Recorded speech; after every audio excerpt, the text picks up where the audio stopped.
Miss Nellie O'Reilly. 5 minutes to tell us about yourself and your platform, but people want to know. So my name is Nellie O'Reilly. I am running for Senate. I am running as an independent.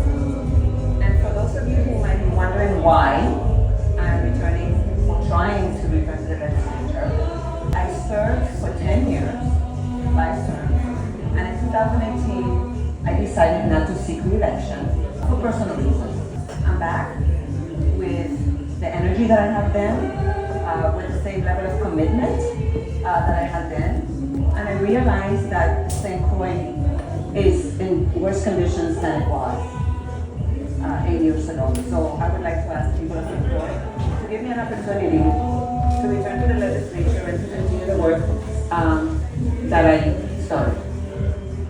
Thank you. And as we allow you to continue with your introductory and bio, can you guys hear former Senator O'Reilly? I can't hear myself. Okay, so everybody out there, right? So we're competing with like a business next door, and there's karaoke going on. So I'm gonna speak louder. How's that? Can you guys hear? Okay. Much better. Okay, great. And tell us a little bit more about yourself for those who don't know much about former Senator O'Reilly. Who are you? Okay, so like I said, I served in the legislature for 5 terms.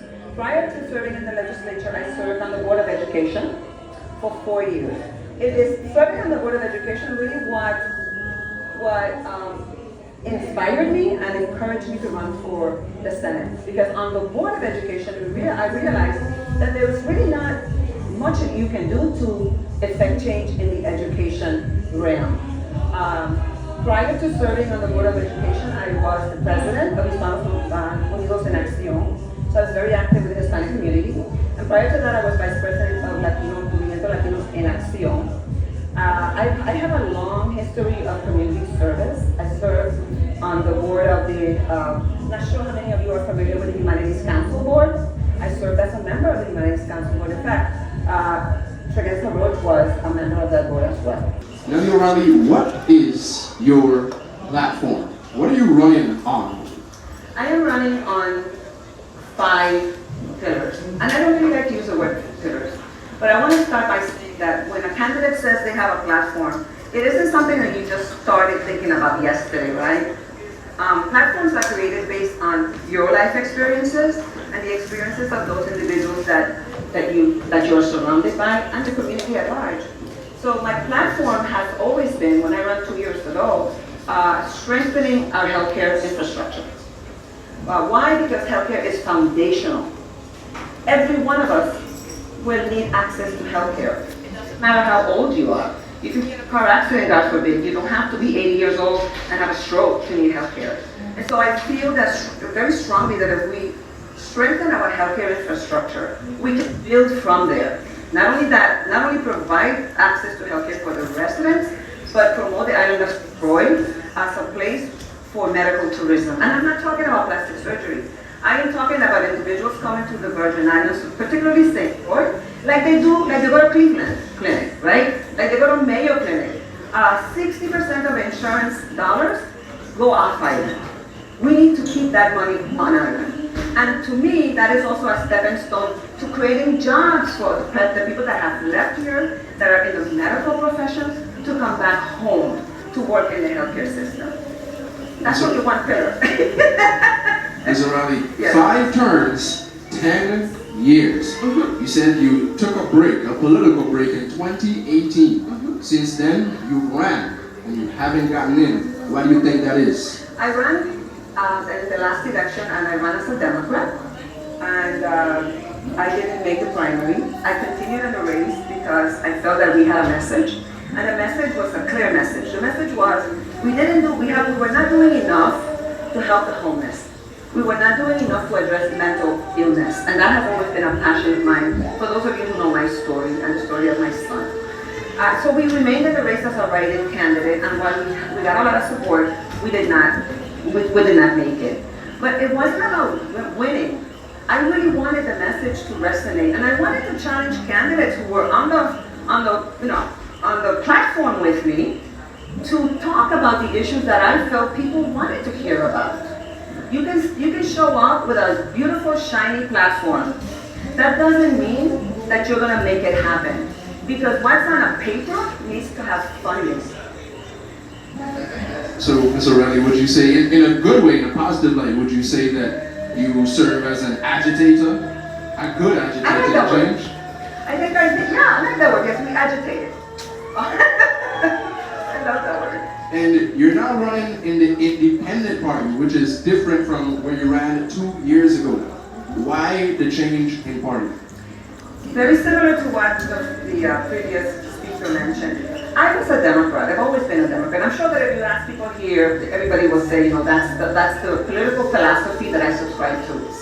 When I ran for the Board of Education, I ran as a Democrat as well. A time came when I felt. So there was a time after I served on the Board of Education that I felt that I was disillusioned with the party. I felt that the party lacked direction. I wasn't happy with the leadership in the party, and I distanced myself from the Democratic Party. I ran originally in 2008 as an independent, and I was successful. And I ran for 4 additional terms. In my last term, I ran as a Democrat because during that period, there were senators in the legislature that were part of the Democratic Party that I shared the same philosophies and the same vision with, and we worked really well together. The leadership of the party then was very different. It had started to turn, it started to show some more solidarity, and so I ran in my last term as a Democrat.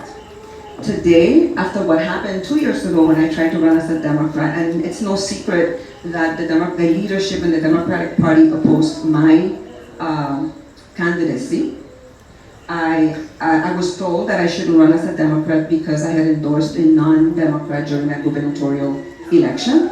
My mom taught me, fool me once, shame on you, fool me twice, shame on me. So this is why I am running as an independent. Thank you, Ms. O'Reilly. 10 years in the Virgin Islands legislature. That's quite a tenure that you should be proud of. What change do you think you've made? What impact do you think you've made in those 10 years, those 5 terms, as a senator sitting in the USVI legislature? If you do a search of the legislature website, you will find that I sponsored and co-sponsored over 800 bills. There are a number of legislations that we passed, and it's not just me. I might have sponsored it, but I needed my colleagues to join in order for that legislation to be successful. I am very proud of the mammography program. When I first got into the legislature, I realized there was no mammography machine at the hospital for uninsured and underinsured women, which meant that if a woman needed a mammography and she didn't have insurance, she couldn't afford to pay for one at a private provider, then she went without one. And we know that breast cancer, 6 in 10 women are diagnosed with breast cancer every day. So we were able, and we were successful to appropriate monies to establish a women imaging suite at the One Way Hospital that today thrives with a digital mammography machine and a 3D machine. So that's one. The other one is the Virgin Islands Transparency Act. I really believe, and I'm very passionate about accountability and transparency. And I was completely frustrated during budget hearings when commissioners would try to deflect and not answer the questions. And so we championed the Virgin Islands Transparency, and that's Act 7408, that mandates that every government agency publishes online all expenditures, all contracts, and all revenues. Now, whether they're doing it today, right? But it was something that we championed because we believed people needed to know. The final legislation before we left the Senate that we fought very hard for was the issuance of $250 million in Garvey bonds. And former Commissioner Gustav James knows. And that was a battle, as a matter of fact. And I want to say, before you ask me how I describe myself as very relentless.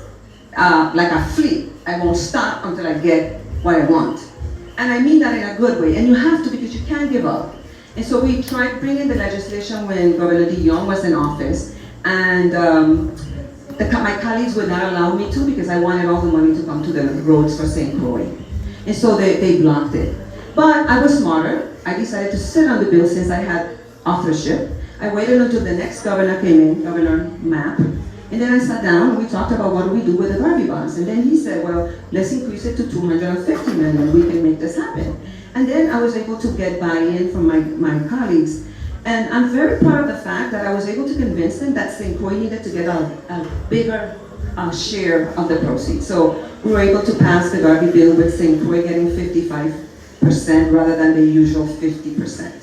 And I think today, 8 years later, we are still seeing the fruits of that because most of the road constructions that you are seeing are coming from the Garvey funds that were floated under my leadership. And almost a decade since you've been in the legislature. 8 years. Do you have any proposed or written bills that you have that you can go in and try to implement? Absolutely. So here's the thing, right? Experience matters. I'm not going to the legislature to understand or learn how to write a bill. I've done that, been there. In fact, I learned that the best and the most effective way to pass legislation is through amendments. Bills take too long to come out of legal counsel. When you learn that an amendment is really how you legislate, then you learn what's a germane bill and what's a non-germane bill. You walk with your amendments and you're ready to just pounce on a bill that comes across the session that is germane to your bill. So today, I am going into the legislature if elected, hopefully, and I'm going to push the legislation that is going to strengthen our healthcare system by requiring that we partner with an established healthcare system that can come and help us build a hospital that is going to deliver premium healthcare for the Virgin Islands. I also want to legislate the development of communities for people that are 55 years and over, so that we can attract the Virgin Islanders that left, that have skills, that can come back home and give back to our community. And I want us to have a mental health urgent care. I want families to be able to take their loved one to an urgent care that is going to deal with that member's mental health situation immediately, rather than have to live with their loved one walking the street. Thank you. I have many more, but we don't have a lot of time. Thank you. Before we go to the crowd question and answer, we do have a few questions. Okay, so assuming you do get elected, what will be the course of action within your first 3 months in office? So I want to say that when you run for office and you have a platform, you have a set of goals and objectives that you want to propose. However, you have to be nimble. You have to be tied in to the community and understand what are the immediate needs. And right now, the community needs help with quality of life and the cost of living. So the most immediate thing, and listen, we don't need to wait for me to get elected to do this. If anybody's listening out there that's already in office, you really should be writing a bill right now, that gives people some relief. So for example, that 14 cents that we put on fuel, that 14-cent tax on fuel, remove it. Remove it now. Let people be able to enjoy a little freedom when they go to the pump. You don't have to do it forever. 6 months, relief. Let's look at the grocery receipt taxes that the grocery stores pay. Let's take a portion of that and create some kind of temporary subsidy for families to help them with the cost of living, because that is the immediate need. Healthcare, a hospital, a mental health hospital, that's years away. What people need today is help. And that would be the first thing that I would do. But I would like to encourage anybody sitting in the office of the legislature now to do that. And to touch on mental health, what is your action plan to tackle mental health and access to mental health resources for individuals in need? So I don't know, I'm sure you know that millions of dollars are spent housing individuals with mental illness in other facilities. And I have been in constant communication with Larkin Community Hospital, which is a facility in Miami that houses many of our mental health patients. Primarily individuals who have been remanded to the prison system. And so I believe that it's important for us to bring those dollars back home. And Larkin Community Hospital is willing and has expressed interest in partnering with the government to build a mental health facility. So like I said earlier, I'd like us to have a mental health urgent care. Just like you go into Pro Health when you're not feeling well, you go or bring your loved one to a mental health urgent care. We passed legislation that updated the involuntary and voluntary commitment laws before we left the Senate. Why? Because then you couldn't pick somebody up who clearly needed help simply because they were not a danger to themselves or to others. So if you're not doing this to someone or to yourself, even though you are obviously mentally, incompetent, the police couldn't do anything about it. So this isn't new. This is work that I began, that I did, and that I continue to remain very passionate about. I have a son who was diagnosed with schizophrenia, who has spent the last 13 years in custody, and who is likely to spend the rest of his life in a mental health hospital. Is it personal? To a certain extent, but it doesn't affect me only. It affects so many families. It's just that not everyone is really willing to speak about it openly. Thank you very much, Ms. O'Reilly. We can hear your passion over the karaoke next door. I know, I'm going to speak louder than the karaoke. And we'll move on to the crowd question and answer, as we do have a physical crowd and a virtual crowd, as by way of West Gill, that's GYUL, VI340 Comics, and we're listening on FM radio via 101.3 Row FM. We VI. We're called better, huh? Yes, I'm not sure staying out boy. But I'm not sure. But I'm going to come down into the crowd and ask that if anybody does has questions for the senatorial aspirant, which is none other than Nellie O'Reilly, former senator, looking for a seat in the St. Croix Senate. Come on, guys. If anybody has a question, thank you very much, young kind Rastaman.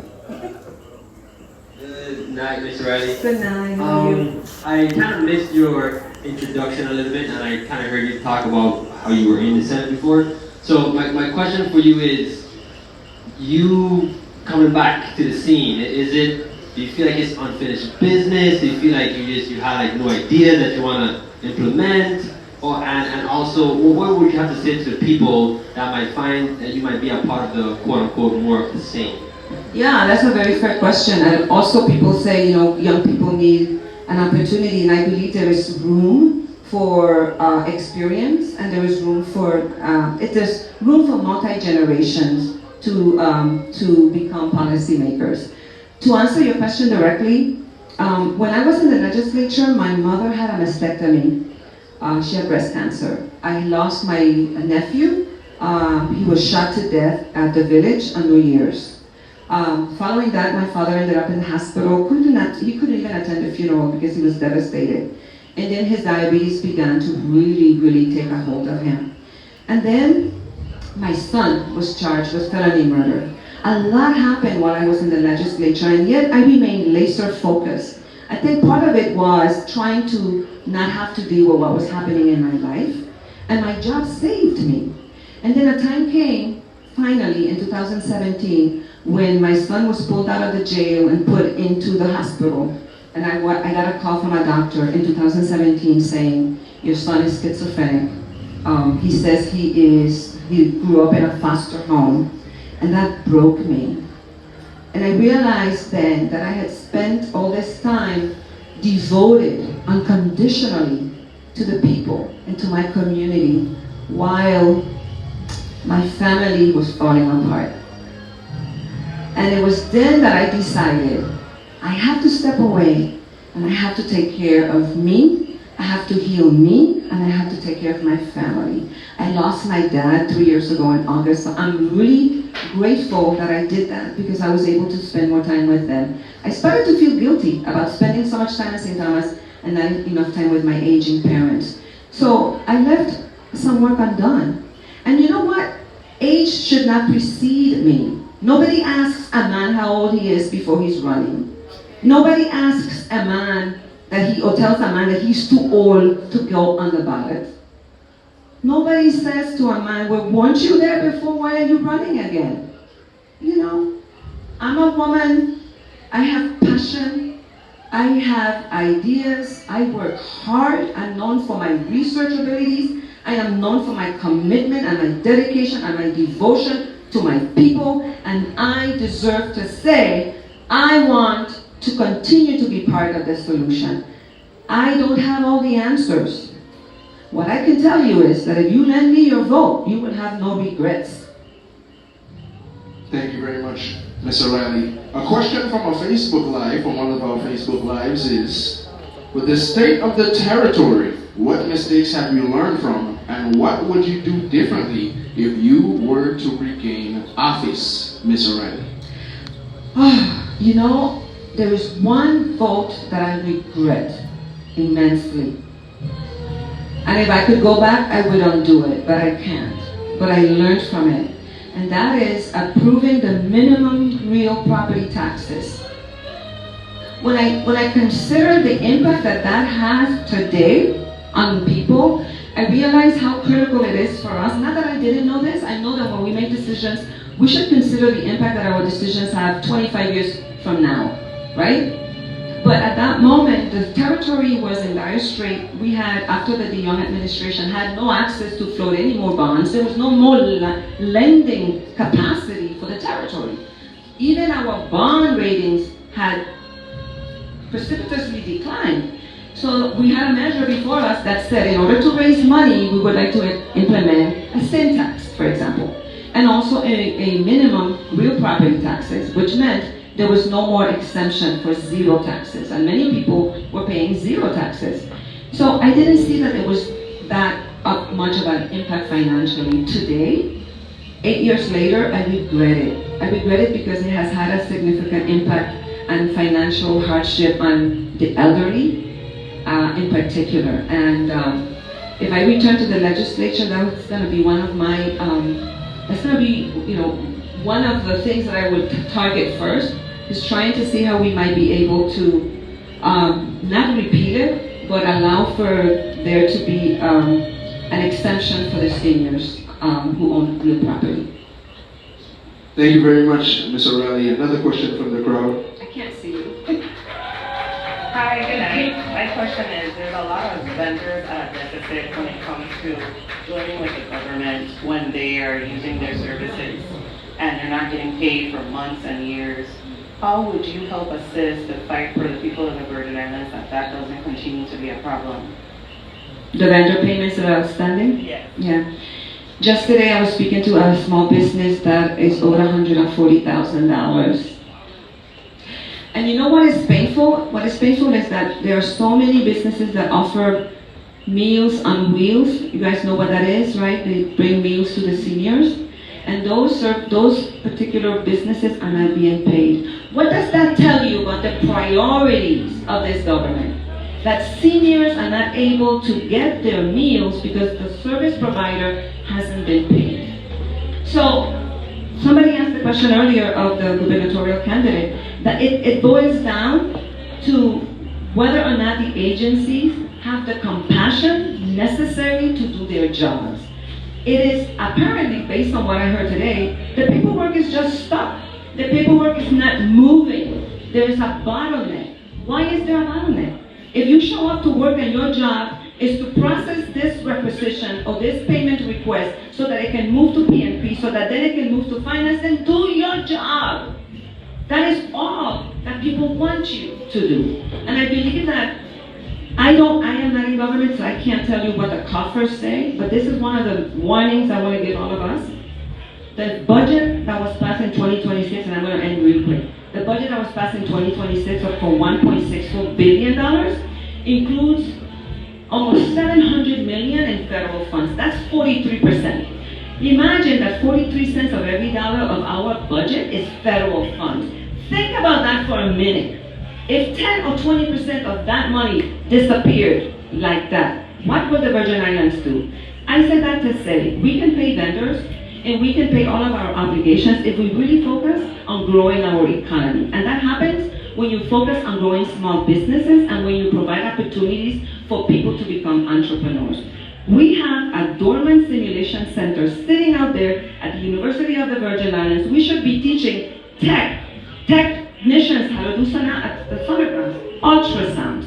We should be teaching all of these skills that are required to be able to provide healthcare services. Question to ask the senatorial aspirant, none other than Nellie O'Reilly. Good evening. No, definitely. So I love the answer that you gave in terms of the vendor payments. That's one of the major issues that we're seeing in our territory. But what are your views on the education system? When I told you that I transitioned from the Board of Education to the Senate, because I realized that the Board of Education has very little teeth to change education and outcomes. And so the first measure we introduced was putting aside monies to maintain the schools during the summer so that when August came around, the schools were ready for students. Well, that was blocked because they didn't think it was necessary. A few years later, somebody realized it was necessary. We pushed for charter schools, and we wanted to introduce charter schools so that we could capture the at-risk students. I feel very strongly that children that are in our special education system, modified learning is what we call it, and children who are at risk, children who are not performing at levels that they should be given specialized education and specialized attention and longer days in school. So if elected, I want to continue to work on improving education by introducing methodologies that are different from what we do today. Clearly what we do today doesn't work. I support vouchers. Parents should have options. If a parent wants to send their child to a private school, they should be able to do so. And change happens.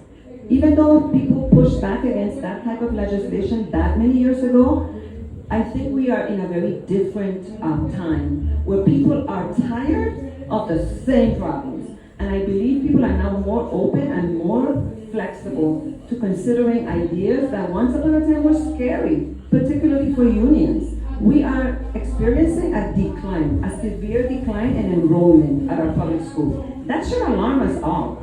We should be alarmed.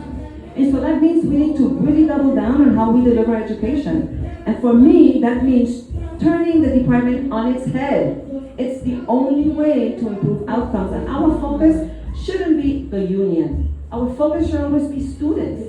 Students should always be first. I have one last question. So, with a lot of the changes that are taking place, we have a lot of infrastructure projects that are taking place in our territory. That to include a lot of the schools, at this point in time, we have one that is due to be open at the beginning of this upcoming school year. But in lieu of that, we're also redistricting all of the schools. What are your views on the redistricting happening after just one school being rebuilt at this time, while we still have so many infrastructure issues such as mold, leaks, loss of power in so many of the schools? We're redistricting children and causing an added discourse for the parents that now have to buy new uniforms, as well as adapt to new environments that now just come with new issues when they're already used to dealing with the issues that they've been currently dealing with at this time. Do you feel the redistricting is happening at a good time, or could we have waited a bit? I believe that whatever the redistricting was going to take place should have been communicated to parents way in advance. I don't think that somebody just pulled this out of a hat yesterday. I think that people just think some parents are not paying attention, or that taxpayers and residents are just too busy or don't understand. I'll tell you what I'm very frustrated about. The new school that is about to open, they made no room for ESL. And we know many years ago, English as a second language was consolidated in some schools. And so that particular school that is now being rebuilt at that location was a consolidated school for English as a second language. It's a lack of respect that you design a school, you build a school, and then you tell parents a couple months before school begins that their children are going to be going to that school. Why? Because it's too new and shiny? And now parents have to scramble to figure out what school their child is going to go to, and to your point, get new uniforms. Although I was told that children are allowed to wear, I've looked into the issue, are allowed to wear all uniforms. And then the next question is, how are they going to get transportation to the other schools? I feel that there's a disconnect between the Department of Education and parents. And there's a lack of transparency. And I wonder if these decisions are made at a whim without considering what the impact is on families. Please let me know if I answer your question, because this music over here is very distracting. Insane. It's crazy. Yeah, it's hard to focus. But these are the important conversations that we need to have. And despite the fact that our neighbors are not, displaying common courtesy or even respect for that matter, we're still gonna continue, right, people? We are. Hey. That's right. So I just want to make sure I answer because it's very distracting. yeah. So you did, to some degree, you did make mention of something that is a little confusing for me. You said that the schools are going to be allowed to, that children attending new schools are going to be allowed to wear old uniforms. So are we mixing the uniforms within the campuses? No, so what I was told when I inquired about the ESL program, Right. that they were left out, that the parents shouldn't be concerned about buying new uniform, because if they couldn't afford it, they could wear their old uniform. That is what I was told, but this is only directly related to the ESL students. Oh, okay, understood. Mm-hmm. So, yes, you did answer to some degree in terms of earlier communication. I feel like that's one aspect of it. But overall, and not just as a parent, but as a community member, and paying attention to some of these students who are now having to change schools when they probably have 1 year left in that grade level. It's just a lot of, it takes gradually about a year or two for children to really acclimate to a new environment, regardless of age level. And the younger you see, the harder it is for the acclimation. But then you have the areas where they're traversing new terrain, adolescence, that middle age. Least talked about is there's a jump from third to fourth, where children are now starting to become a lot more aware of their social environments, and that is an added factor. You see a lot of change in grades among children in that age level, because now they're jumping out from the primary level and crossing over into intermediate levels. So they're taking on more social pressures in addition to their grades. So when, as a community, we might look at it and say, it's just a grade, they're just going to a different school. But when you're putting yourself and you're really listening to what the children are saying, you're putting yourself in their shoes, you get a different outlook to what the experience is and what may come with it. Some children take a year or two to really acclimate, as I stated. So are we really paying attention to those changes for them, or are we just doing what works for us as a community? Because it's too often that the children are the ones that have to adjust the most in a community that's already not serving them. Very good point. And I said earlier, the decisions that we make should be student focused, right? Yes. Not teacher focused, not union focused, not administration focused, not even parent focused. Decisions that we make should be student focused. And to your point, you are asking a child to adapt, right, to a new environment, new people. The new drive, the longer drive or the shorter drive, it creates, in my opinion, it would create some level of stress in that child that parents have to deal with on a daily basis. And as a result of that, it creates some more stress in the family.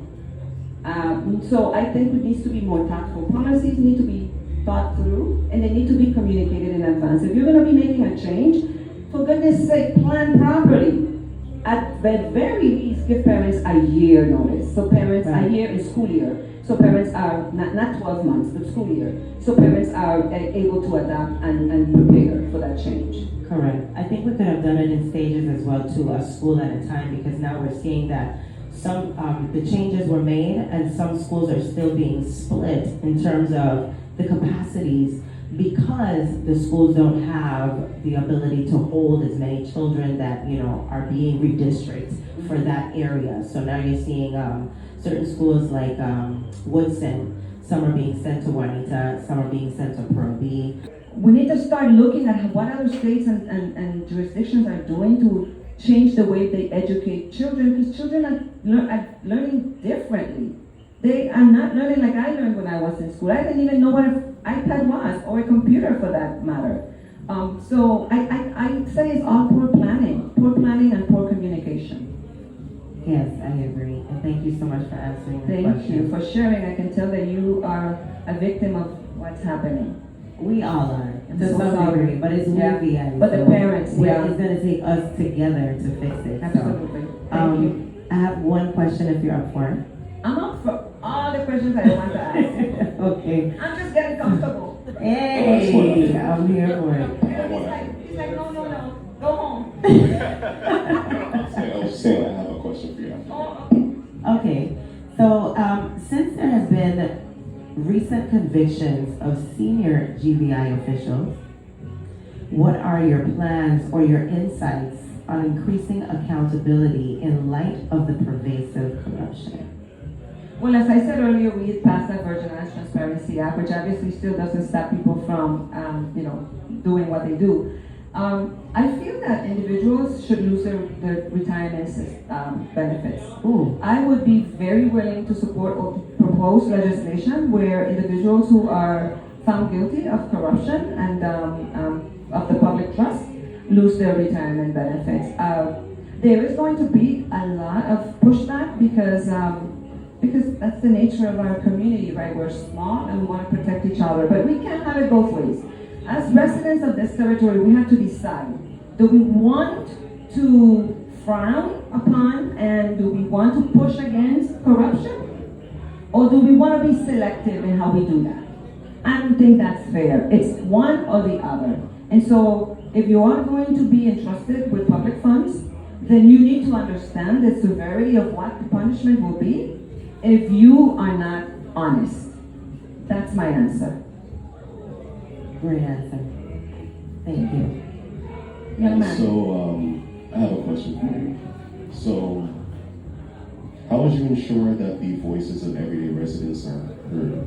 And what promises would you be unable to keep because they will be deemed unrealistic to fulfill? It's hard to tell which ones will be hard to fulfill because they are unrealistic. Because I have learned in the last decades that change does happen, right? And my husband doesn't like me to say this, but I'm gonna say it. Change happens. Sometimes change happens one funeral at a time. Sometimes it happens one retirement or one arrest at a time. And sometimes it happens one pandemic at a time. Now, who would have thought that telemedicine would be a thing? Who would have thought that you could get together with some Amazon doctor you've never seen in your life and get medical attention and get prescriptions? Same thing applies, I think, for legislation. Many of the pieces of legislation that we proposed, we were ahead of the times. No one wanted to talk about those things, and today those things are very relevant.